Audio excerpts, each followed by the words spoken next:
We're going to tell you all about our thoughts on the Season 6 Once Upon a Time DVDs and Blu-rays. You can purchase your own copy at oncepodcast.com/season6. And here we go with our review.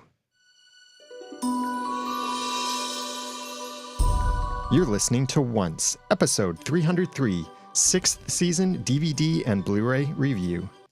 Whoops, I messed up the music. Let me just do that again. You're watching this live and unedited. Unedited.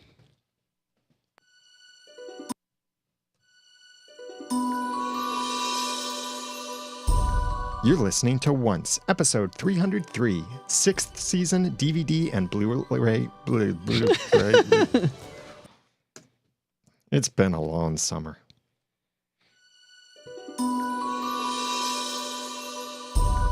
You're listening to Once, episode 303, 6th season DVD and Blu-ray review.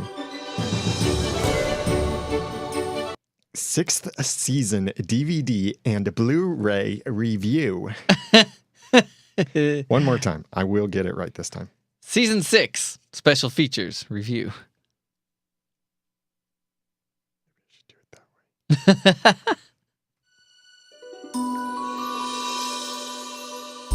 You're listening to Once, episode 303, season 6 DVD and Blu-ray review.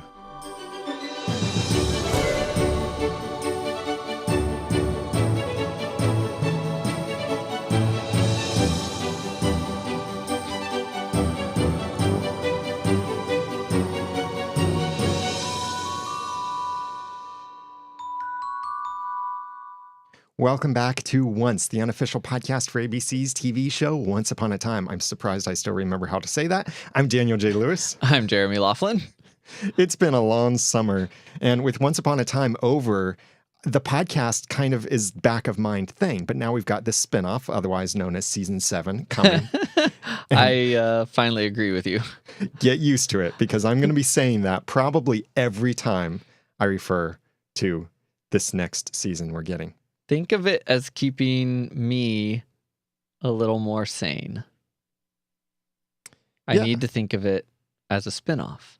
A different night, different schedule, different characters, different storyline. Well, maybe different storyline, maybe the same storyline, just with different characters or older characters. We don't know. But we're not here to talk about Season 7 yet. We will have another episode before Season 7 returns, at least one other episode to share with you some spoilers, some news, some theories about Season 7, and then we'll be off with our normal podcast schedule. I'll mention briefly here and remind you about this later. This episode is sponsored by Creation Entertainment's Once Upon a Time official convention.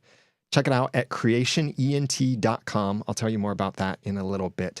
But we got the chance to get our copy of the Once Upon a Time complete 6th season DVD and Blu-ray a little early. We did the unboxing video. If you haven't seen that yet, you can look us up on YouTube or on the website, oncepodcast.com. The video is on there, and also the link to our Facebook page, and it's all over the place. But we unboxed it. We shared some initial thoughts on just what we saw based on the box, literally on the box and inside the box. Now we've had the opportunity to watch the very little content that's on the discs, other than the actual episodes, but the extra content. Yes. So this isn't about reviewing the season. This is about reviewing the extras that are on the disc. I think we did that. We pretty well reviewed every season so far in excruciating detail. And I would say much better detail than the one episode of commentary available on this disc. So let's start the conversation there. Okay. You'll have to tell me all about it. The commentary was on only a single episode this year. In previous years, for the first few seasons, they've had commentary on 5 episodes. Then last season was commentary on, I believe, only 3 or 4 episodes. This year, only 1 episode. And it's not even a significant episode. It was the episode, The Other Shoe. Probably my least favorite of the season. I mean, quite possibly. Now, a good episode in that it was great to see Jessie Schramm back, who plays as Cinderella, or Ashley Boyd. It was at least nice to know that these people still exist. Yeah. Mostly. And we got to see her baby as well. We got to see Prince Sean, and we got to see more of the actual. We did? Yeah. He was I in don't there even just for a remember him little being bit. in. We didn't see him in Storybrooke, though, right? It was more flashbacks. He was in Storybrooke. Really? Actually. Must have been a big part. It was very small. He was carrying a toddler, his daughter, in the show. Oh, although the I forgot. actor who plays Prince Sean, I can't remember the actor's name, but he doesn't even have kids. Whereas Colin O'Donoghue, who plays Hook, does have kids or has a toddler of his own. He does? And so it was the commentary. They mentioned that a little bit, how it was funny to see Hook be able to play with the little girl. He put that whipped cream on his nose. And that was that's right. totally I remember that. ad-libbed, Oh. actually, by Hook. Because he has a toddler of his own. So he knows how to work with kids. So he just thought, I'll just put this whipped cream on my nose and it'll be funny. He did that. And the people recording that loved it so much that for all of the multiple takes they had to do, they had him do that over and over and over. That's awesome. So this commentary on this episode, the other shoe, this was the one where they went into the backstory of Cinderella and covered the actual Cinderella proper story a little bit more. And then we see Ashley in Storybrooke walking around with a rifle, which didn't really fit her character. That whole thing. So you remember that story? Yeah, I definitely remember the story. It stood out. It was weird. And that was in the time when the evil queen was around, wanting everyone to tear themselves apart. That's where it started, isn't it? Yeah. Yeah. Or not in this specific episode. I think it was. But it was around I thought it was. this time. No. This was the episode where she mentioned removing the main characters from the board. And there were a lot of chess analogies. And this was the episode where I also did a deep theory on how Rumpel was playing chess when someone walked into a shop and he used a rook to take out a queen, and how I said that was like symbolic of his using the evil queen to take out Regina, or maybe vice versa. But anyway, the commentary on this episode was with the writers and producers Steve Perlman, Jane Espenson, and Jerome Schwartz. And there were then, since this is the only episode that had commentary, that means then that there were no cast members who did any commentary on the episodes. Now, there are other specials that we'll get to in a moment with some of the other special content.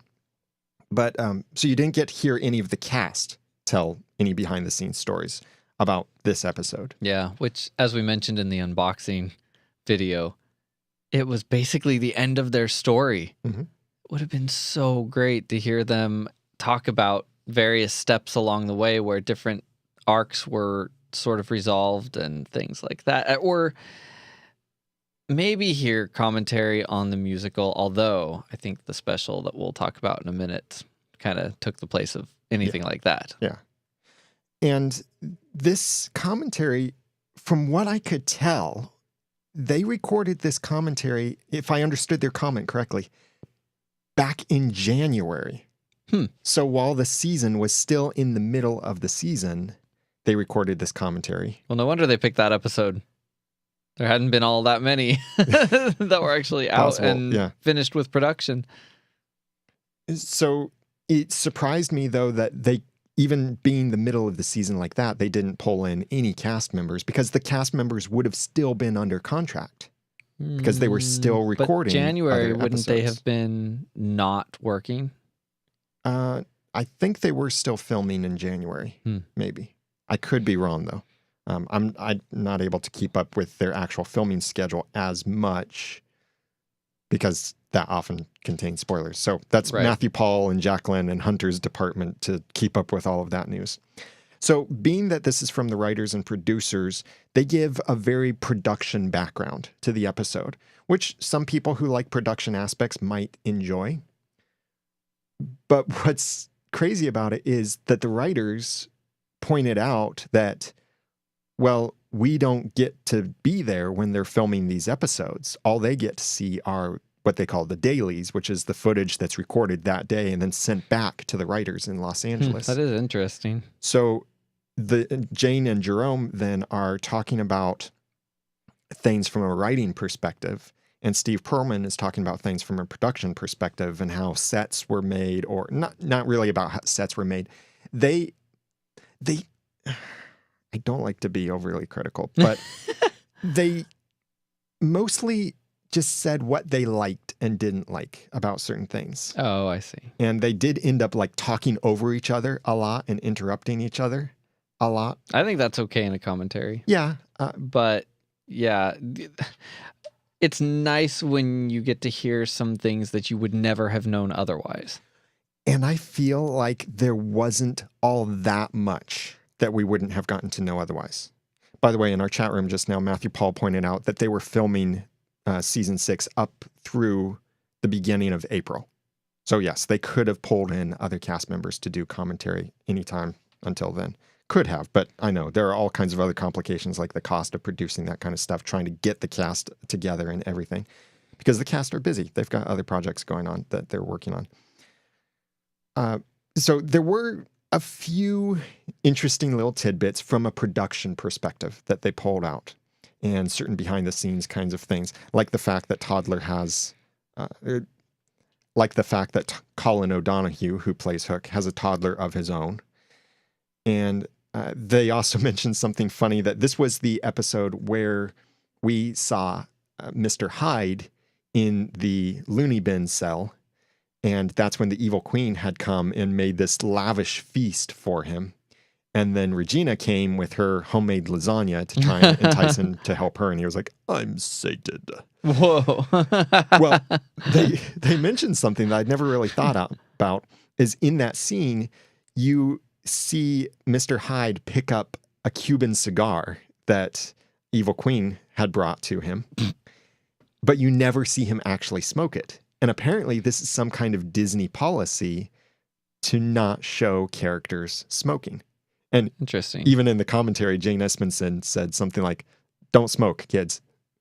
So that's, I mean, okay, that's cool. Yeah. And yet this was also the episode where Emma invited Hook to move in with her.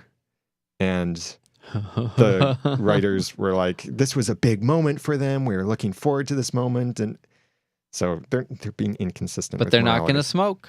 Yeah, that's true. So don't smoke, kids. That porch on that house would not be used for smoking. One of the other funny things, They got enough smoke when they were in, the underworld. Oh so. yeah, they're all smoked out. Yeah. One of the other funny things they mentioned is you remember the Land of Untold Stories blimp that crashed in the forest? That forest stuff was filmed in a park in Vancouver, which was horribly infested with mosquitoes, which they comment on in the commentary, and several of the deleted scenes. The bloopers. Yeah, the bloopers have a bunch of mosquito stuff. And if you look closely, you can almost always see mosquitoes flying around in the shot. So that wasn't something they always dealt with in the forest. That was the park. Especially that park. Okay, good. I was watching those things and thinking, wow, is this what filming the show was really like? How did they get anything done? It's terrible. Well, and one of the things they had to do with that blimp there in the park. The crashed blimp, you mean? They built that thing. It's this big prop sitting there in a public park. So they had to hire 24/7 security to stand guard around that, because they needed it to stay there for these multiple shots that they were recording across multiple episodes. That's crazy. And they mentioned something about the real time of the show being about 2 years, because they were commenting on how tall and grown up Henry, or Jared Gilmore, was getting. And they said real time of the episode is something like 2 years. You mean from season 1 to season 6? Yeah. Yeah, not real time of the episode, but of the whole show. Yeah, I mean, that makes sense, I think. We'll see what our timeline says. And something that doesn't make sense, oncepodcast.com/timeline, by the way. Keb does an amazing job of managing that. We're not fans of how they've brought characters back from the dead in interesting ways. And they've literally gone to hell and back to bring someone back from the dead. Well, Selena disagrees. One of the quotations from the commentary was they said about the magic of the show and such. They said they can occasionally bring someone back from the dead if the story takes us there. Boo. Dead is not dead. Boo. Yeah.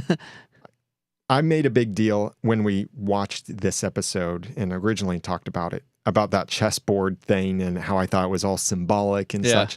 They said nothing about that. Nothing about the chess stuff at all. They just kept talking about production stuff. Like when, in fact, Evil Queen had poofed Emma and Hook and Henry to the edge of the town when we thought she had poofed them outside of Storybrooke, which would have been really cool.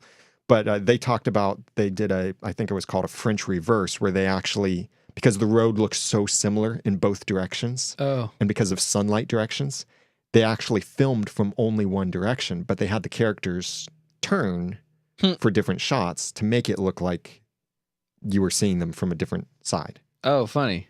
That's cool. Yeah, and they digitally removed power lines, which they do that kind of stuff all the time. Huh. I mean, that stuff's cool to know. Yeah. I don't know what I was going to say. A cool little tidbit about this, especially if you watched the spinoff Once Upon a Time in Wonderland. Do you maybe remember Alice's house in London from Once Upon a Time in Wonderland? Mm-hmm. They used the same house as Cinderella's house here in Once Upon a Time. And that was for the flashbacks. Oh. And then in present day Storybrooke, the pumpkin patch, where the whole scene with the rifle and Cinderella getting stabbed and all of that happened actually on the same property. That was another great conversation that you never would have without Once Upon a Time. Cinderella getting stabbed and yeah, they said something about that too. It's they said the craziness of Once Upon a Time, something like you can have Cinderella pointing a rifle at an enchanted shoe, and then she's in the enchanted forest asking about magic when she's talking to a mouse that's wearing a t-shirt. Something like that. So they use the same house, but you're seeing the backyard or the barn in the back of the house for the shot inside the pumpkin patch or the pumpkin grove. Okay. So some cool little tidbits, all production level stuff, very little about the cast or how they acted certain parts or certain struggles or things. So it was mostly commentary on the story. Were they the ones who wrote that episode? Yes. I didn't remember that being an Espensode. Yeah. Well, it had good dialogue for most of it. And now they did say what they do with these episodes is that they split the episode in half, and one writer takes one half and the other writer takes the other half. Half as in chronologically or story A and story B? I thought it would make sense if it was story A, story B. Yeah. But no, it's actually chronologically, at least for this episode. Oh. That I think it was Jane Espenson took the first half and then Jerome Schwartz took the second half. Which was very strange. Yeah, maybe they didn't communicate that the way that they meant, because it just seems like it makes so much more sense for one writer to manage the flashbacks while the other writer manages Storybrooke. Present day. Especially if you're going to have consistency of dialogue and character, at least within one episode. Yeah. It's nice when the same writer writes the same character all the time. It seems like some TV shows do. So the commentary was interesting, sure. Was it insightful? Not all that much. Was it entertaining? Not all that much. It would have been a whole lot more fun if they had at least one of the cast members in there talking about some of the things. Like maybe Lana Parrilla, who plays Evil Queen and Regina, would have been a great one, because that was an episode where they were going back and forth between Regina and Evil Queen. And they did mention in the commentary about how it's a 3-hour makeup switch. What? And so, yeah, they would try to, and Jacqueline pointed that out from Comic-Con, that they mentioned that at Comic-Con. So they would try to film all of the Evil Queen stuff at one time. 3 hours? Yeah. Wow. I don't understand. Beauty and apparently evil take time. Evil isn't born, it's made, dearie. Makes it even more ironic when she snaps her fingers and changes. Yeah. And Matthew Paul in the chat verbalizes what I think probably most of the community think. How could there not be a commentary for the final battle? Yeah. 'Cause this is not hearing from the cast. That's a big disappointment right there. And not hearing commentary about the final battle is another huge disappointment. Not hearing commentary about the musical, although there is the special that we'll talk about more in a moment, which might take the place of that. But some major disappointments with commentary, especially since, and I think I might have misunderstood them, but it sounded like in the commentary, they did call this the last season. Oh, interesting. Yeah. I'm sure But by that time they probably thought it was. in the same context, they were also talking about the previous season. So in one case, they said last season, and I thought they were referring to this as the last season. And then one sentence later, they say the last season, referring definitely to the previous season. Interesting. So it was a little hard to understand which way they're referring to it. But I think that they did. And you look at the storyline. Once Upon a Time ended with seasons. Okay, I'm not going to repeat that. We've talked about that plenty of times already. Now we're getting a spinoff. Yeah. Otherwise known as season 7. Yeah, it's sort of like, obviously we're not just entitled to anything, but given all the commentaries that they have done, and given how momentous an occasion this is in the life of the show this season, yeah, it would be, even if they release them later somehow, it'd be great to hear them actually sit down and watch and do a commentary. And I know budget is an issue all the time. Production of these things, time, recording schedules, all of that kind of stuff. Now, some of the fans might disagree with this. Some fans might agree. I would rather this have been the end of Once Upon a Time with this season, and they made the DVD and Blu-rays much better. Like more commentary, more behind the scenes, more specials. That wouldn't be why, in my book, I would want it to have been the last season. Well, I'm saying if it was between what we got versus end it and get better Blu-rays and DVDs, I would rather have the better Blu-rays and DVDs than have a next season. Like lots of extra interviews and commentaries, right. And yeah, because I mean, that, like, I'm going to date myself severely. When Star Trek The Next Generation ended, I don't remember conveniently what year that was, but I remember there was there was a lot leading up to it. Now, maybe it was had a different following than Once Upon a Time. It was certainly a different, by the end, it was a different quality level than maybe Once Upon a Time ended up in. But there were specials. It seems to me they ran a marathon of the 10 best episodes hosted by Jonathan Frakes, and they had a retrospective episode where they looked at the entire series as a whole, and they interviewed the cast and all these sorts of things. But that could still happen, I guess. But it wouldn't be the same. And what you just mentioned reminded me something they could have super easily put on these discs for all of the seasons. They could have put this on. Those 1-hour specials that they've often done before a season or before a season finale. Good. They are pretty good, especially this last one. I thought was probably the best. That was very similar to really what I'm talking about in a sense. They did kind of look back and they talked to everyone. I loved that special that they aired. So that's content they've already created. It's good content. Yes, it's kind of and it's not on the DVD, is it? It's not. I didn't even think about it. So all they have to do, just drag, copy, and paste from one folder to the other, put this on the... So ABC, whoever manages the DVD production, just, copy that over. Because I would love to see that again, frankly. Yeah, and it's not available. I think it is actually available if you purchase the season from iTunes. Oh, interesting. And maybe from some of the other directors and such, which, by the way, if you want to purchase Once Upon a Time 6th season, Let me say that again. And by the way, if you want to own your own copy of the complete season 6 of Once Upon a Time, you can go to oncepodcast.com/season6 to purchase your copy there. So much missing in the commentary department on these discs.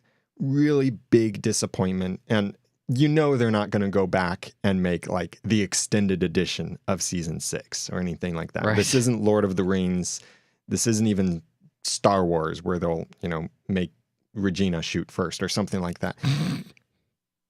So it's especially some of the cast, considering like the cast members that won't be coming back in the spinoff, otherwise known as season 7, that then we don't get to hear from them except in the musical special that's on this. But like their commentary on episodes, no, we don't get to hear any of that. Yeah. But there is an opportunity you have to meet the cast. Yeah, I'm not talking about just watching them on a screen. I am saying literally meet them, shake their hands, get their autograph, get your photo taken with them, talk to them, sing with them. I'm sure they'd love that. That's a great idea. But it is something that's actually true, or Wait. you can sing and they can be your backup singers. Or you can sing and they can be like, thanks for watching. I'm referring to the amazing, wonderful official convention for Once Upon a Time created by Creation Entertainment, our sponsor for this episode. This is, there's actually, at the time of this recording, this weekend kicks off their convention schedule. They have multiple Once Upon a Time conventions. And so this weekend, August 19th through the 20th, is the first Once Upon a Time convention for this year, and that's in San Francisco. So if you have a chance, definitely go there. Send us your feedback about it. You can find more information and the schedule for the upcoming events at creationent.com. That stands for creationentertainment.com. Creation Entertainment hosts these conferences as well as does other conventions for other TV shows. This is the Once Upon a Time official convention. And so they've got other conventions coming to Whippany, New Jersey, Burbank, California. Say that again? I don't think I should. And guests include, so if you miss the cast from the DVDs, you should go to the conferences because the guests include Lana Parrilla, like Regina. Not like Regina. That is Regina, an evil queen. Jennifer Morrison, who plays Emma Swan. Colin O'Donoghue, who plays Captain Hook. Rebecca Mader, Zelina the Wicked Witch, and more. And there are also all kinds of really, this is redundant, but really unique experiences. Like, yes, you can actually sing with the cast. There will be a concert featuring Gil McKinney, who played Prince Eric. Remember, Ariel's Prince Charming. And also Beverly Elliott, even, will be singing in the concert. You can do a karaoke party where some of the cast are your backup singers. Oh, that's awesome. So it actually is a thing. Yes, it is. And it would be so awesome too if some of the songs they're singing, I don't know the actual song list, but if some of the songs are from the musical episode, wouldn't that be fun to sing along? Awesome and fun are words that people might not be using by the end of a karaoke night. Maybe, but it's funny, yes. It's so much other fun too, like costume contests, panels with the stars. Now, when I say panels, So did you buy our tickets? Not yet. Okay. But you're probably thinking things like you've heard about horror stories of Comic-Con where people say, I've been waiting in this line for 20 years and they couldn't let me in because they were full. Well, no, that's not the case with the Once Upon a Time official convention. Your ticket guarantees your seat. So none of this trying to camp out and be the lucky one. And I didn't know that was how Comic-Cons went. Oh, yeah. Gross. It's really nasty. Comic-Cons and other conventions and stuff, but not at the Once Upon a Time official convention. So this is your opportunity. When you get your ticket, you know you're getting what you're paying for. And so many awesome opportunities. You can get autographs, photo opportunities, and so much more. So check out the schedule. Buy your tickets now because tickets do sell out. Buy your tickets. Actually, I don't know if they sell out, so let me change that. So check out the schedule for the upcoming events and buy your tickets now. Go to creationent.com and register over there. Pick the conference that is coming up in your area. And dramatic pause. You may even get to meet us. Maybe. We're working on some things. So check out your options. Check out your options by going to creationent.com. And that's not for ear, nose, and throat, ladies and gentlemen. No, that is for Creation Entertainment, the makers of the amazing Once Upon a Time official convention. creationent.com for exactly not traumatizing. That's maybe what ENT stands for. Yes. Other than other amazing things. creationent.com. Thank you so much, Creation Entertainment, for supporting this episode. And we hope to, if you go to this conference, we can't make it to the San Francisco one. It's too soon. But if you go, please let us know. Tell us your favorite things about it. Send us your photos, tweet us and such. Let us know all the fun that you got to have that everyone else missed by not being there. creationent.com. I'm just so excited to have them as a sponsor too, and excited about some potential opportunities that we might have. So, if you couldn't tell. Now, speaking of California opportunities, things coming up, I will be in Anaheim next week, the week of August 20th. And specifically, the evening of August 23rd in Anaheim is the Academy of Podcasters Award. And I'm up for an Academy of Podcasters Award for my podcast about podcasting. That's free admission over there. So if you go to academyofpodcasters.com, you can go see the awards. You can meet me, try and find me, and guess who else will be there. Well, you probably can't guess. But Jeff Roney, our friend from the other Once Upon a Time podcast that actually was the first, I think his was the very first Once Upon a Time podcast, the Once Upon a Time fan podcast. He'll be there. So I'll finally get to meet him. Fun. And you can also meet me too and attend the awards ceremony for free. That's over at academyofpodcasters.com. It's the evening of Wednesday, August 23rd in Anaheim, California. Check out more details at the site if you want to join me over there. I'd love to meet you over there. So on to more information about the DVDs and such. What was really cool, and it's the only feature specifically produced for this season, which is so disappointing. The gag reel, yeah, but that's not all that much production. The Storybrooke Songbook was their special, a 10-minute long special, all about the musical episode. This special is so bittersweet to me because really the episode itself and then this special just shows everything that went into it, the care and attention and expertise. I mean, I dare say, I'm going to try to make this the last negative thing I say because I loved this so much, but I dare say the guys that wrote the songs for the musical episode quite possibly know the show better than some of the writers that came on in later seasons. Oh, no, you didn't. They honored the history of the show in such an amazing way.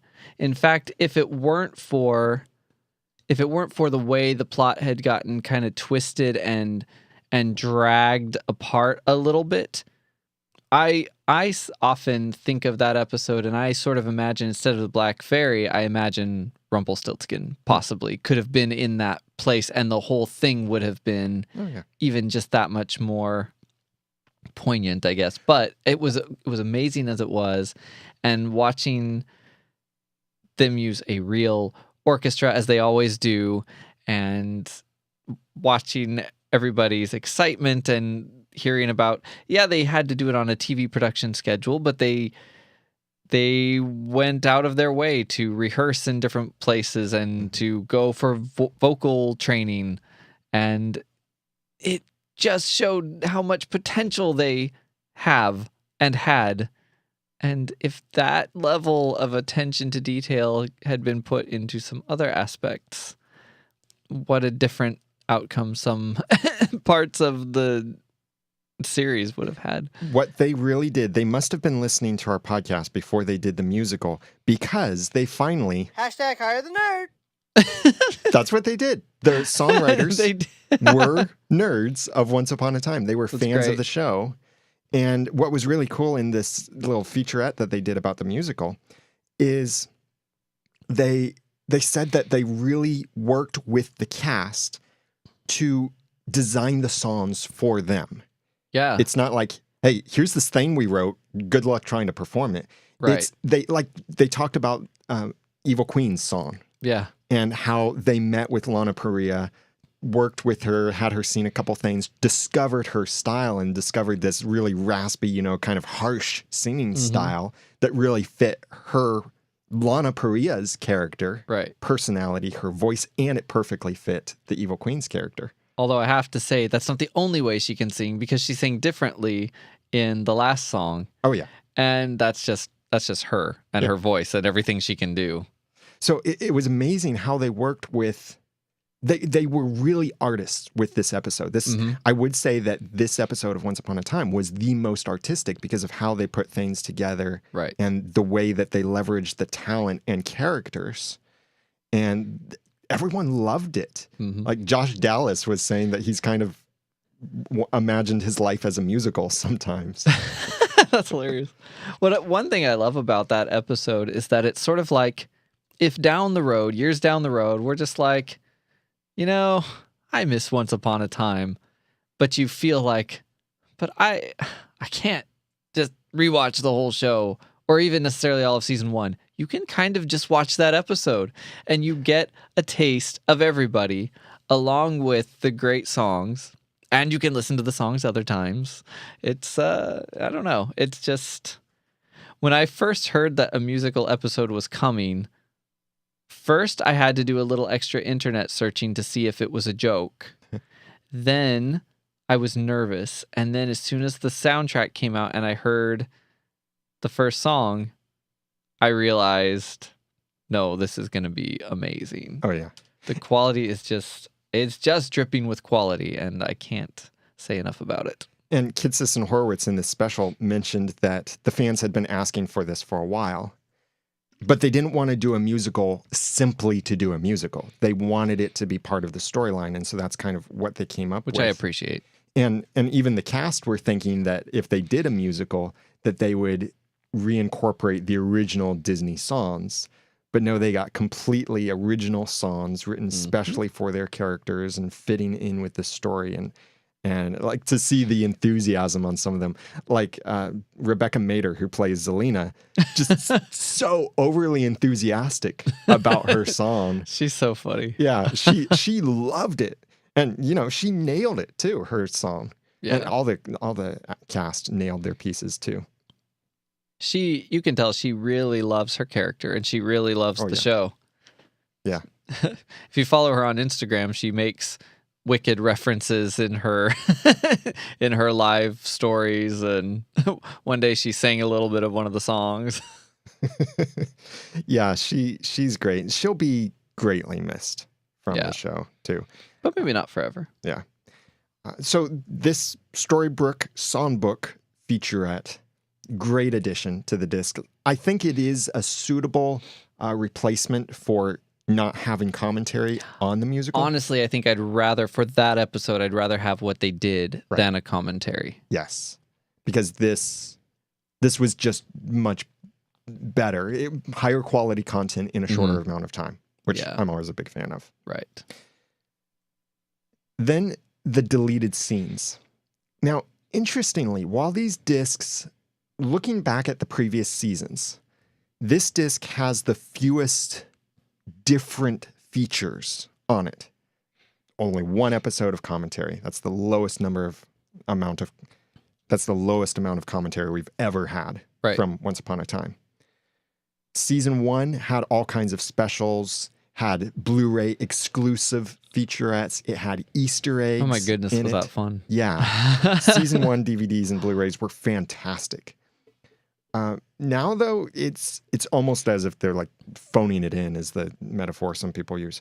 But interestingly here, the deleted scenes, they really packed this with deleted scenes. 28 minutes of deleted scenes And some of them were actually watchable. Often with deleted scenes, I just groan because it doesn't matter what the show or movie is. I watch them and I go, yup, good choice. Because sometimes they are a bad version of a scene that actually was in the show and they cleaned it up and made it a scene that actually worked. And sometimes it's actually completely chopped out for good reason. There's one series of scenes that we will get to that I I am imagining the alternate reality where those scenes made it into the episode, and it is not pretty, my friends. Now, comparing this to previous seasons, this is the most we've seen in deleted scenes, not in number of deleted scenes, because we've seen more deleted scenes in previous seasons, but in minutes of footage, 28 minutes. Some of them were long. Right, that's almost a whole episode. Well, that's 3/4 of an episode or 2/3 of an episode. True, in length. And now compare that to season 1, which we often herald as so many amazing features. I mean, I just said it a few minutes ago. So many amazing features on the season 1 discs. Fewer than 2 minutes of deleted scenes from season 1. And now here in season 6, we get 14 times as many deleted scenes. So that's really cool. That's a nice little reward. And there are more deleted scenes on the Blu-ray than on the DVDs.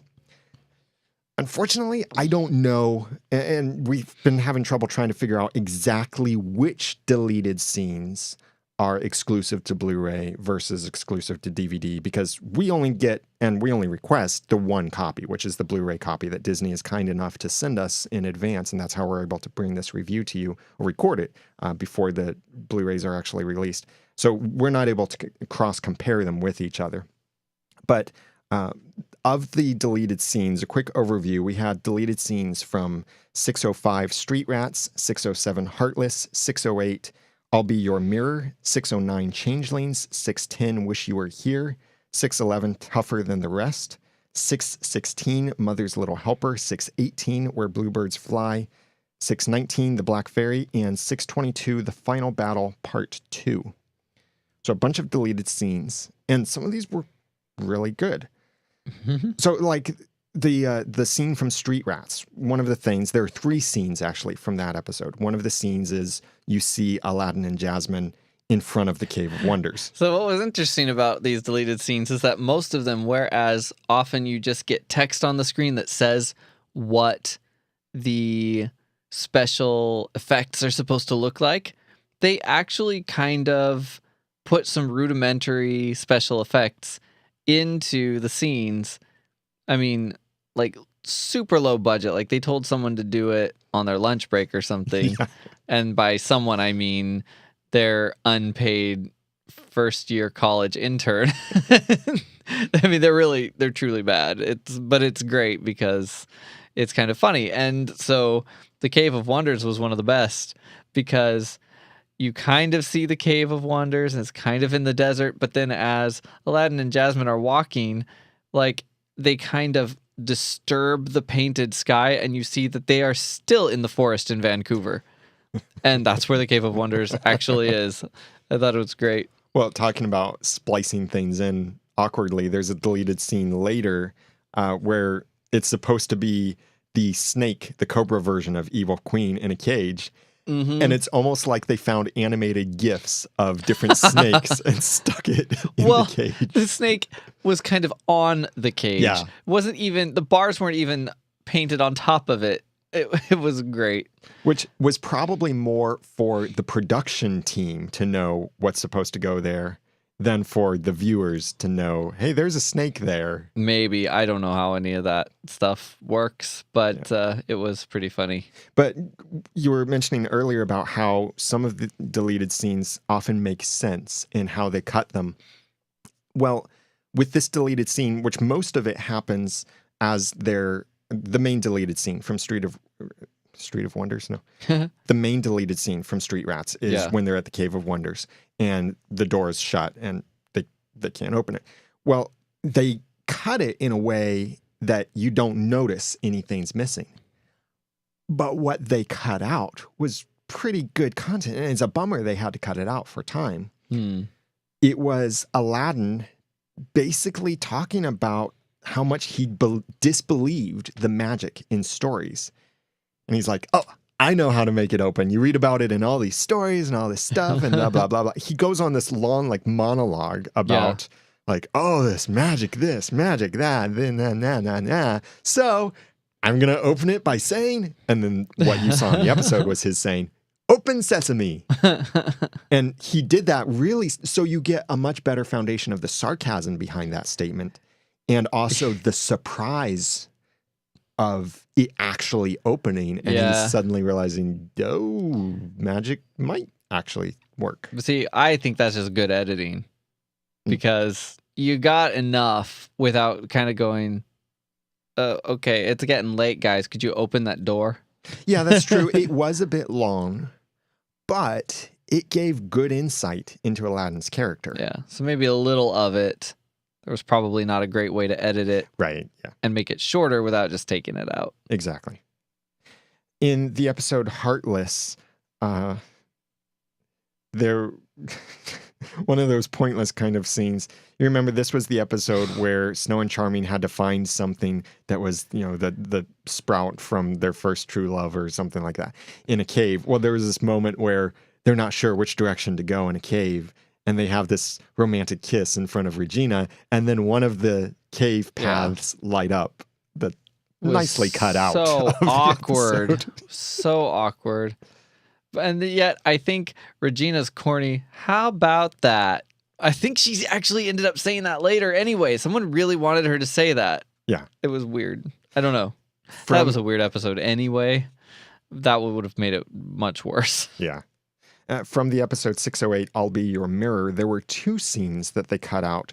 One of them was an extended version of after Henry brought Regina and Emma out from the Land of Mirrors. You remember with the dragon being in there and that whole thing. So some nice dialogue between Henry and both of his moms.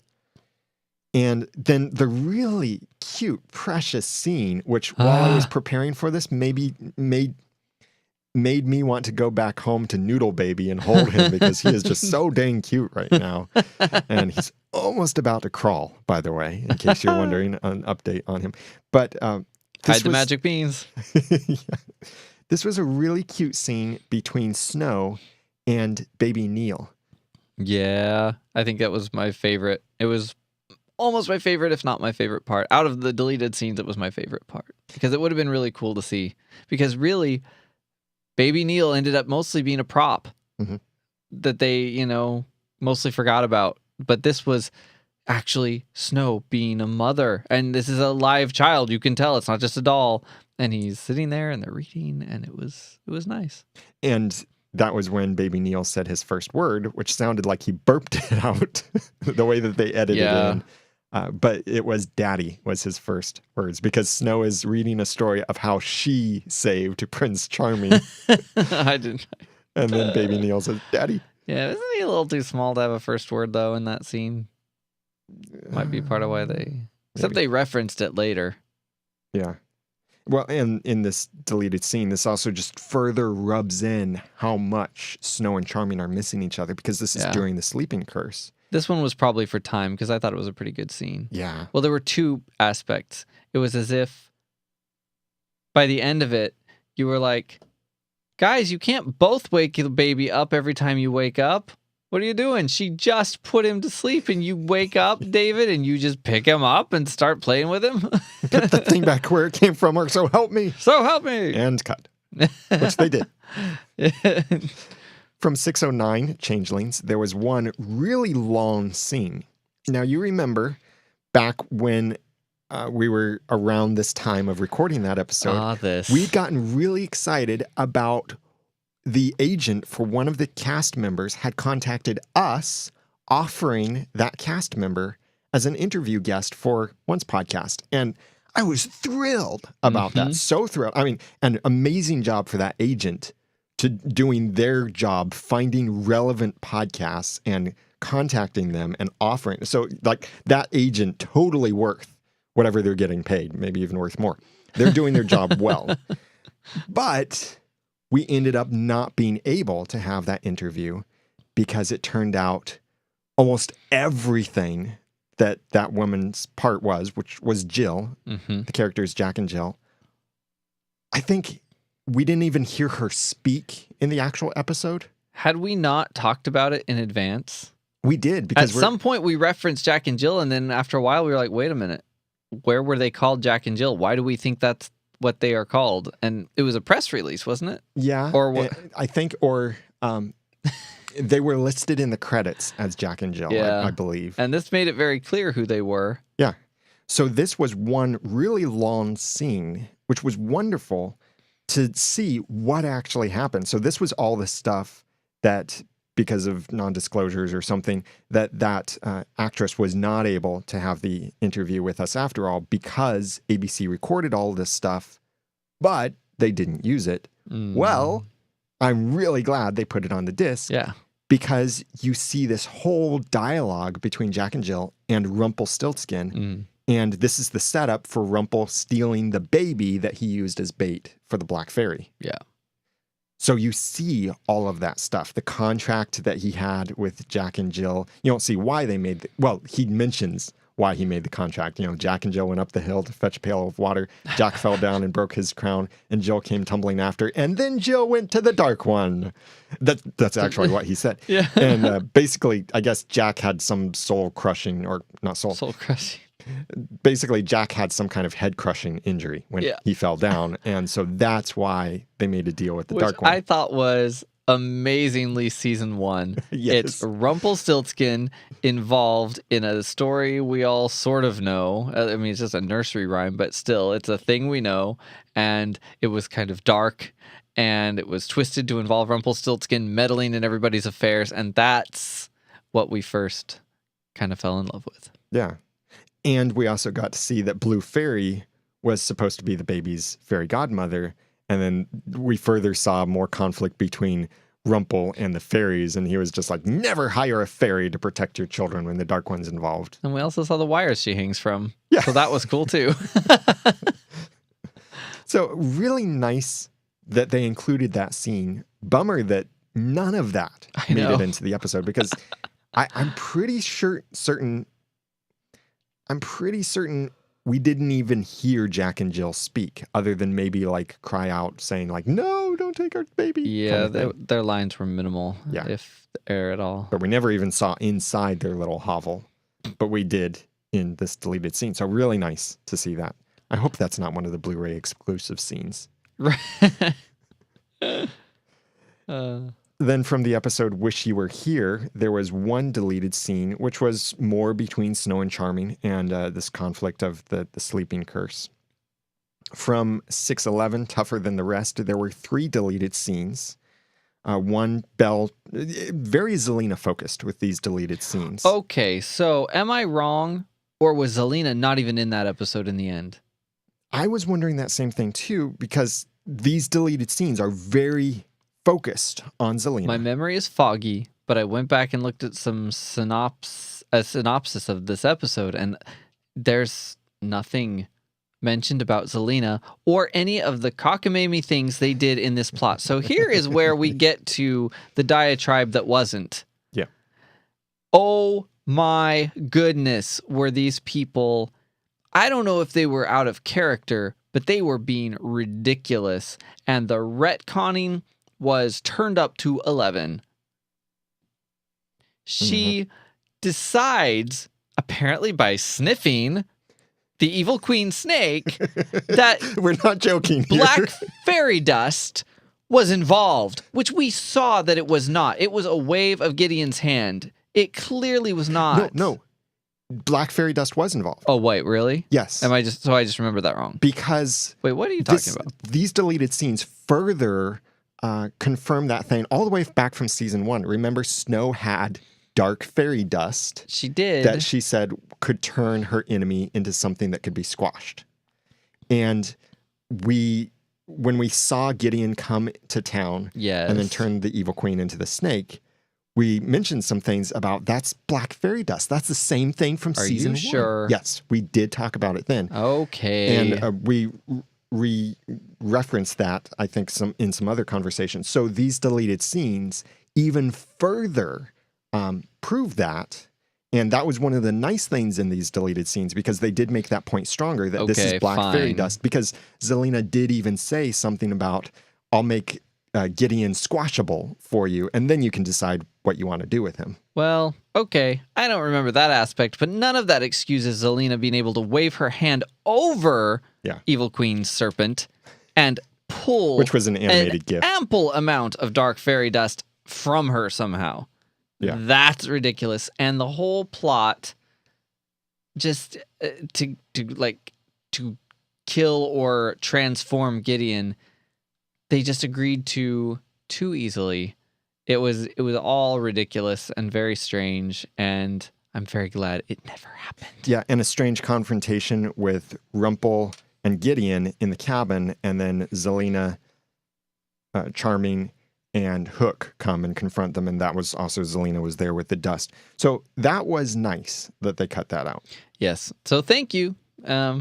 It makes me terrified of what else they've held back, given what's been in that has made me crazy. Well, and this could be one of those kinds of things that they change their minds while filming, because with this next deleted scene that's from episode 616, Mother's Little Helper, this is when the spider comes through and is trying to kill Emma, and Gideon brought the spider and all of that stuff. You remember that when the spider was running around, on the upper level, Gideon and Emma are there, and Gideon is saying, you should just walk away. Well, I kind of wonder, was that reshot because they decided not to use this deleted scene, which is where Emma and Gideon hide in a library while the spider's running around. And there, Gideon says, among several things, you should walk away. Yeah. So either they realized this is redundant, or maybe they changed their minds while filming and decided, let's shoot this a little differently. Well, and considering it was later revealed that it was all his own plot, it was really laying it on thick. Yeah. Like, to the point of the performance should have had a little bit more nuance to it if it were going to be included, because there should have been something unreadable or shifty in him, some clue that he wasn't in earnest, because it was just way too believable. But the bummer of cutting that particular scene is that we missed a great line from Emma. Your mother's itsy bitsy nightmare. From the episode 618, where bluebirds fly, there was one deleted scene. And this was when the Charmings were looking for a wedding location for Emma. Yeah. And they went to Granny's diner. Well, it wasn't in the episode. Granny wasn't in that episode, but she was in this deleted scene. Yes. So you see them talking to Granny talking about Jack and Jill. Apparently Jack and Jill's marriage didn't work out, or Which something I like that. hated that. Yeah. That was weird. But I mean, it was funny, but it was weird. Granny, being the businesswoman that she is, and talking about, it's a non-refundable deposit. Some funny things, but they ended up cutting Granny completely out of that. Yeah. Now, could you tell if they used the scene without Granny on either end in the episode, or did they re-record the whole thing? I felt like this was slowed down, but maybe it just had a different feel because of the other parts. Well, the way that the deleted scene goes is it starts off, they're talking to Granny. Right. Then she goes into the back. Then they continue their conversation. That's what we see in the episode, is when they continue the conversation while she's gone. Then they leave. She comes back and she's like, you know what would be great for the wedding? Lasagna. And then she realizes, oh, they're all gone. So yeah, they just trimmed the episode, used the middle, cut out the Granny at the beginning and the end. I could swear the pacing was different, though, and the delivery. Might have been because more relaxed. Well, or maybe something like that. It felt more relaxed to me, but that could just be me. From the episode 619, The Black Fairy, there was one scene cut, which was a nice little scene. Henry was tying his bow tie, and it was a nice little mother to son moment with Regina there, and she's like, oh, you've grown up so fast, and you can tie your own bow tie. I guess you won't need me to tie your bow ties anymore. So a nice little touching mother to son moment. And then the last deleted scene from 622, The Final Battle Part 2, there was one scene which didn't really change the storyline, but it would have been a little bit funny to include. and kind of is one of those things that we often ask. Why didn't they just use Muggle weapons? Well, it was of Emma going to confront the Black Fairy in the mayor's office. And Emma was taking her gun with her. And Henry's there. And Henry's like, no. You got to do this like a hero. You got to do this right, like the savior would. You got to use the sword, not the gun. And so she switched over to using the sword instead of the gun. Because he was like, she has magic. Yeah. Which then that makes total sense of why are people running around in modern day using swords when, they could just use a Muggle weapon and shoot the Dark Lord. Weapon. Oh, gosh. Yes. If you're thinking, is he referring to how it should have ended? Totally am referring to it. Harry Potter, how it should have ended. Look it up. It's perfect. And I just finished the Harry Potter books, by the way. Oh. Great read. Which now, complete side note, sort of, but this is relevant. You remember when we did our review of Fantastic Beasts and where to find them? Yes. And there were certain things like Grindelwald and stuff? Yes. Well, the Harry Potter movies almost completely, or as far as I know, because we just did a marathon, my wife and I, watching them, completely cut out the Grindelwald stuff. The books have Grindelwald mentioned a bunch. Yeah.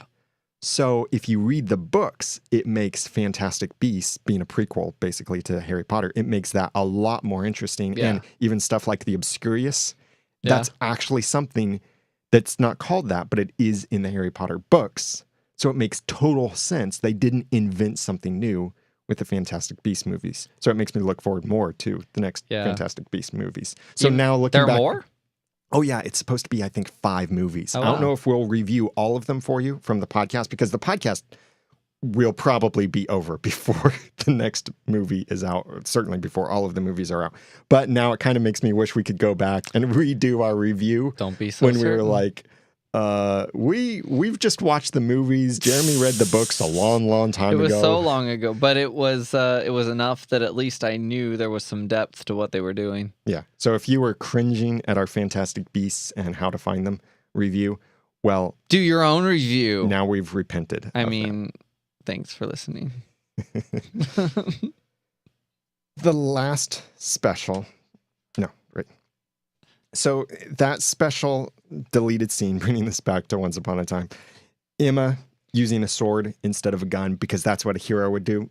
Kind of cool. I wish they kind of would have kept that in, because it was cute and kind of explains one of those things, like those questions we often ask, like, where do they get all of the food? And what about mail and postage and taxes? And there was one where Henry mentioned YouTube. Yeah. Yeah, about tying his bow tie that he learned from YouTube. Which, it's almost like, don't go there. There's so much. If they've got internet access, oh yeah, there's so much other stuff that could and should have happened. Like where I thought they were going in season 2, when I thought Greg was going to expose Storybrooke to the world. Mm-hmm. Yeah. Yes. You're telling me no rebellious teenager in Storybrooke has some smartphone video of one of the battles in the center of town that they could post to YouTube? Right. Yeah, let's just not pretend YouTube exists all that much. But it would have still been nice. But it makes sense that they cut it. But it's one of those that could have been nice to include, seeing the heroes use the sword. And hey, speaking of heroes... who wields whatever weapon with great skill, like any hero would. It's our heroes for this episode of Once Podcast. So big thanks to Lisa Slack, Lisa R., Eamon Catalier, Marianne Lavati, Heather Peckfelder, Jill Sherrod, and Greg Shope, plus our 25 heroes on Patreon. Big thanks for your support of the podcast. We couldn't do this without you, especially during the summer hiatus. When we release an episode here or there, it still costs to keep the episodes online, keep the website online, and prepare for upcoming stuff. So your support makes all of that possible. Big thank you for that. Whether your weapon of choice is a sword, a revolver, or it's oncepodcast.com/heroes. We are thankful for your being a hero to our podcast. Now, if you're listening to this and you haven't been a hero yet, or maybe it's been a while since you've been a hero and you want to support the podcast, then please go to oncepodcast.com/hero and thank you for your support. The last special, which is always a fun thing, the gag reel. Oh, yes. 8 minutes long, which initially when we looked at what's on the discs in our unboxing, we mentioned that it says never before seen stuff. And I kind of joked, well, yeah, if you don't count Comic-Con, because they did play a gag reel, the blooper reel at Comic-Con. But what they played at Comic-Con was only a couple minutes. So here on the DVDs and Blu-rays, you get 8 minutes of bloopers. And it's not just stupid stuff. Like, it was fun. Yeah. We don't want to spoil too much of it, but... And it's always fun to see the cast not just messing up, but being like a family together, the actual cast members, and how much their friendship has grown and how much they enjoy playing with each other and doing hilarious things to each other, pranks on each other. What was your favorite thing out of that? Oh, I probably the Your Mama. Yeah, that's mine. Lana Parrilla. Pointing at people going, your mama, your mama. The one thing that doesn't make sense to me with the bloopers is that they bleep out profanity, which I know there is certain profanity they don't want to include at all, like the stronger profanity, which maybe is what they're bleeping out in some cases. But other cases, you can tell what they're saying. Yeah. And it's profanity that's in the actual show. Oh, funny. Or some of it, at least. Maybe not. Actually, some profanity I don't think I've ever heard. I don't remember anything being bleeped that I was like, why did they bleep that? Yeah. So because there were a couple times I could tell this, and I was like, oh, shame on you. But it's also a little bittersweet because here, watching the cast having so much fun together as family, as friends, in some cases, literal family, like Josh Dallas and Jenny Goodwin, because they're married. But that's all sweet. The bitter part of this is realizing this whole family isn't going to be together anymore. With the spinoff, otherwise known as Season 7, coming, and many cast members moving on, many characters moving on. So it's a little sad to see all these happy times and realize the good times are over.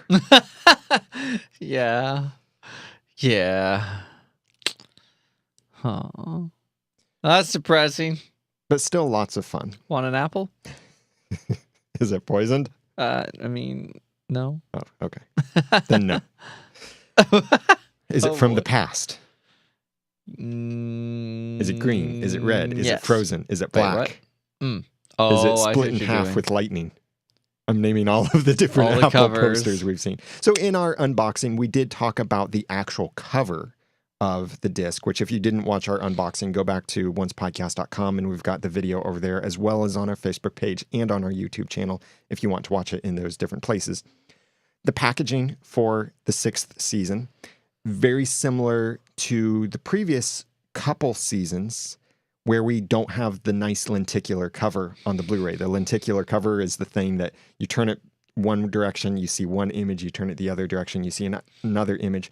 And this would have been a fantastic season to do that because the way that they designed the cover for this season is that we have the iconic apple and then Evil Queen in the background. So very similar to past imagery that we've seen with Once Upon a Time.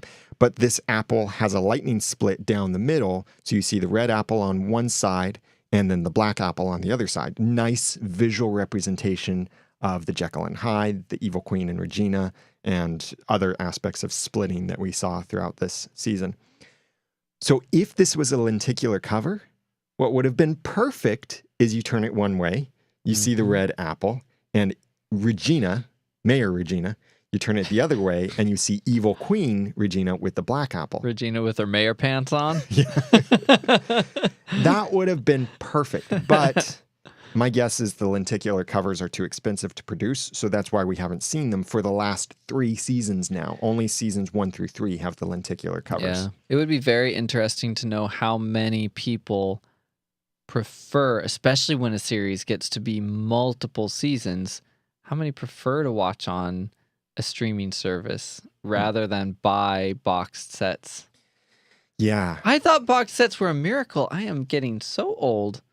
I remember when you just had to wait until a station decided to put a show in syndication and then Right. just show reruns incessantly, sometimes in no particular order because they were jerks. Yeah. And maybe you could buy them by like VHSs with 1 or 2 episodes on them. No Each? extra features, or if there No were extra extra features, features. you had to fast forward all the way to the end of the VHS in Yep. order to watch one special feature. Yep. Yeah. And yeah. then DVD box sets happened, and It was dark days. Those were very dark days. And yeah, so today, I still don't want to buy digital copies of things, like digital only. Because they make the DVD, Blu-ray, digital sets for me because I have feet in all the places and I just don't know which to choose. Yeah, I like that, where they package it all together Yeah. like that. But when it's something like the extras, the commentary, you usually don't get that if you purchase from iTunes or Amazon, the digital versions, digital-only versions. Often the purchased ones, there's a way to get the extra content depending on the content creator. But if you're just streaming from Netflix or Hulu or Right. Amazon, you usually don't get anything. Well, yeah, you usually don't get anything like that. Well, and that kind of makes sense because those streaming services, Hulu, Netflix, Disney's thing that they're working on, well, Disney could do something completely different, actually. Yeah. They could decide to put all the extras in their streaming service. That would be nice. But in these services like Netflix, these are the kinds of like Redbox approach where all you really want to do is watch the movie. You don't really want to watch the extras. If you want to watch the extras, that's when you own the movie. So that brings to the ultimate question. Do you want to own the golden trimmed do you want to own the golden trimmed non-lenticular Blu-ray or DVD of Once Upon a Time Season 6? If you're a fan of Once Upon a Time, Yeah, of course. of course. Yeah. Yeah. If you only want to own it because of extra features, it is a bit lacking. And some of these things do tend to find their way illegally onto the internet or onto YouTube, and we don't endorse that. Sometimes these things actually end up, though, through official channels. So follow ABC and ABC Once or Once ABC on YouTube to maybe see what kinds of things they share there. Do you know it would be a resounding yes if they had put the season, like the special that they showed before the finale of season 6 on these discs. Oh, really? Yeah, if that was the only place I could get them, Oh, you bet. Okay, yeah, true. Nonetheless, as a oncer, as a fan of Once Upon a Time, why not own the 6th season, right? It's a resounding why not from us, folks. Because it does look great to have all 6 seasons together. Now, one minor little thing that some people have taken issue with is that of all 6 seasons, you look at the spine of these. Having trouble reaching it. Jeremy bumped his camera. I definitely did. You're okay. I good. Okay. On the spine of all of these seasons, 6 at this point, we have from season 1 through season 6, little images of different characters.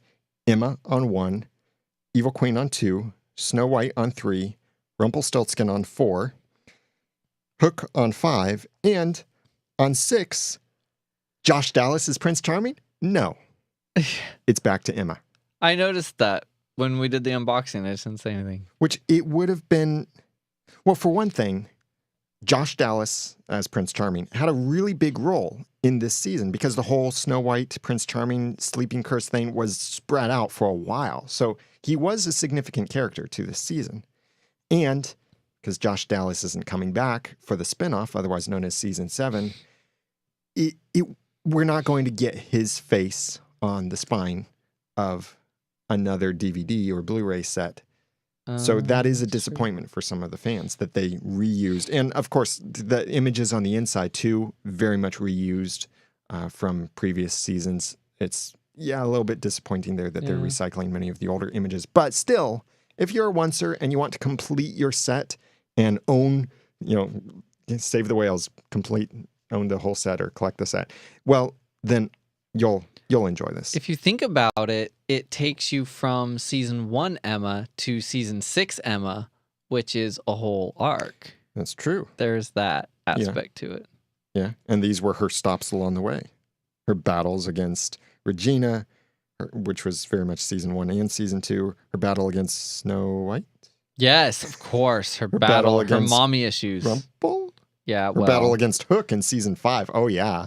Because Yeah. of going to the underworld. So it made sense to have Hook as the image on season 5.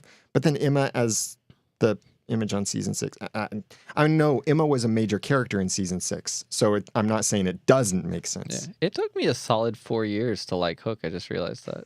Yeah, it did take you a long It time. took me all of the character development to like Hook. I saw the comments of people calling you Hook hater. Oh, really? And other things like that. Were Yeah. you protecting me from these comments? Yes, some of them, because some people don't like us, but we are fans of the show. We will continue podcasting into the 7th season, otherwise known as, wait, I said that wrong. We will continue podcasting into the spinoff, otherwise known as season 7. There, Yeah, I made it there. all right again. Good job. But because the spinoff schedule is so different, it's on Friday nights at 8 p.m. on ABC instead of on Sunday nights. We won't be doing live initial reactions. And because our lives are so significantly different now, 7 years later. We've had character development, you guys. Oh, yeah. I mean, I made a human being Jeez. in the meantime. And he's so adorable. So much of life has changed. So our schedule needs to change for the show and our approach to the show. We're still going to podcast, but the way that we'll be doing it is instead of 2 episodes of our podcast per week, where we do initial reactions and full discussion, we're going to kind of mash them together into a single new format, which will be recorded live on Monday nights. Our plan is to do it at 7 p.m. Eastern time on Monday nights, oncepodcast.com/live. And it will be a combination where it will be the things that stand out, kind of like we did for initial reactions. But we'll have watched the episode once, taken some notes, maybe been able to watch it twice. So we'll be a little bit more in depth on those things that stand out to us. Right. So we won't be able to go through and find every single Easter egg. We won't be able to talk about every theme of the episode, every character arc, every story arc. We're going to have to let some stuff not be talked about because we won't have the time to prepare or the time to discuss it. But we do want to talk about those major themes, and the big way that we help determine those major themes are what we receive feedback on. So continue to send us your feedback. You're going to have to be quick on sending us the feedback so we can incorporate them into the episode. Once Upon a Time airs on Friday nights at 8 p.m. Our podcast will be on Monday nights at 7 p.m.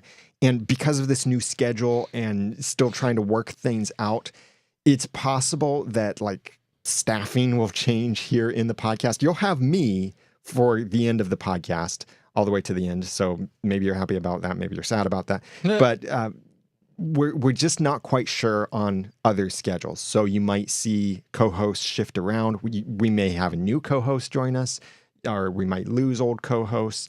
So things are changing around, not completely sure yet. So even maybe mid-season, we might have to change things up a little bit. But as much as possible, I do want to try and maintain that Monday night at 7 p.m. schedule because I don't want to go back to Sunday night recordings. That I'm grateful for with the new schedule. Yeah. But we'll see whether Monday nights work out for different schedules, who's able to join us, and that kind of thing. So just to let you know that there could still be some changes that we have to make for the podcast in order to continue things, or for people to put more work into their priority, which is life. So if you are joining us for the upcoming 7th season, then we will be happy to have you with us. Sending your feedback for the podcast. You can always send us feedback by calling in to 903-231-2221 or send an email to feedback@oncepodcast.com, or send a voice message or send a written message through the website at oncepodcast.com. The forums are still available that you can participate in over there if you want to chat about current episodes, old episodes, discuss spoilers with Hunter, Jacqueline, Matthew Paul, and others over there, or just connect with the other Oncers our smaller band of people who are still sticking together, watching this show, hoping in happy endings, and looking forward to what the next season brings. I know very, very, very, very, very, very, very, very little. I know more than I should. The next season. Yeah. So I'm really getting set to be surprised. I know one spoiler and only one. It's only like a character that will be in the 7th season. So I'm really curious how they're working that out. How have you done that? I guess I just follow too much social media stuff now. Yeah, I'm so head down in work these days, and especially having a baby too. I'm more eager to get back home, spend time with my son, and other priorities in life, and with my business too. My business is growing really well, in case you're wondering about that. And so a lot of things changing. We're changing with it, but we want to still be here with you as fans of the show, because we are still watching the show, still fans of it, still enjoying it. Yes, we have our criticisms here and there, but we still enjoy the show. That's what family does. We criticize each other, Right. rip each other apart, and tell them to hashtag hire the nerd. Yeah, that's what families do. This is not what we do for Christmas. You need to hire the nerd to find out about our family traditions. So we hope that you will be joining us for this journey. You can purchase your own copy of the complete 6th season of Once Upon a Time by going to oncepodcast.com/season6 so that you can own your own copy on DVD or Blu-ray, or purchase one of the digital copies. And if you purchase it there through our link, it does help support the podcast too. And we really appreciate that. And we try to keep those links internationalized so that, like, if you're in Canada or the United Kingdom or Australia, you are able to purchase through your local store instead of having to look it up through different means. So that helps support the podcast if you purchase through those links. And we have links to past seasons as well. And we have links to past seasons as well if you want to purchase those. If you enjoyed this episode, you want to comment on some of our thoughts or continue the conversation or share this episode with your other Oncer fans, with your other Oncer friends, then go to oncepodcast.com/303 to share this out, comment, and more. Please connect with us on Twitter @OncePodcast. And I'm Daniel J. Lewis on Twitter @TheDanielJLewis. I'm Jeremy Laughlin on Twitter @Fleegon. That's PHLEGON. And this podcast would not be possible without our great team behind us and your support. So special thanks to our whole team making each episode possible. Thanks to Jack for writing our show notes, John Buchanan for editing our episodes, Jacqueline and Hunter Hathaway and Jacqueline for providing our spoilers. You'll hear from them before the season returns. They'll be doing another spoiler episode for you. Maybe I should join them this time. Maybe. I almost joined them the last time. Also, thanks to Jacqueline and Matthew Paul for moderating the forums, Keb for masterminding our timeline, and all of our co-hosts who have joined us over the past years, especially Jeremy, Aaron, Heather, Hunter, and Jacqueline for hosting this podcast with us. And thanks to you for listening. Now, have a happy ever after.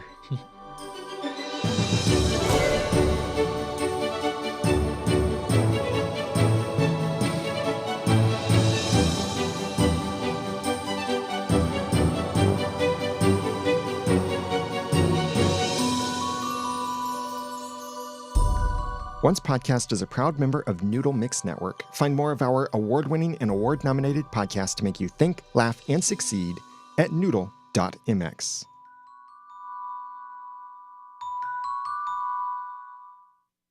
Big thanks to our heroes for supporting this episode of the podcast. If you would like to be an incredible hero too, then pick your weapon over at oncepodcast.com/hero.